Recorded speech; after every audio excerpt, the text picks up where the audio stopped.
করা ইসলাম আমাদেরকে শেখায়নি। কিন্তু আমার উপরে জুলুম যারা করছে তাদের ধর্মীয় পরিচয় আমি চিনি না। কেন আমার লড়াই হিন্দুর বিরুদ্ধে নয়, আমার লড়াই আদিবাসীর বিরুদ্ধে নয়, আমার লড়াই খ্রিস্টান, দলিত, শিখ, পাঞ্জাবি, মতুয়া তাদের বিরুদ্ধে নয়। আমার লড়াই হলো জালিম সংবিধান বিরোধী শাসকদের বিরুদ্ধে, যারা সংবিধানের বিরুদ্ধে গিয়ে আমার ধর্মকে মিটাতে চাইছে।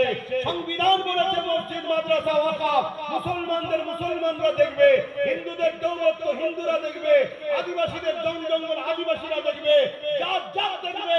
আমার যখন মসজিদ মাদ্রাসাকে সংবিধান বিরোধী ভাবে গিয়ে কেউ দখল করছে, সংবিধানেরই দেখানো রাস্তায় আমরাও রাজপথ তৈরি করে আমরা আমাদেরটাকে কেড়ে নেব সংবিধানের রাইট অনুযায়ী। এটা আমাদের করা দরকার আছে না?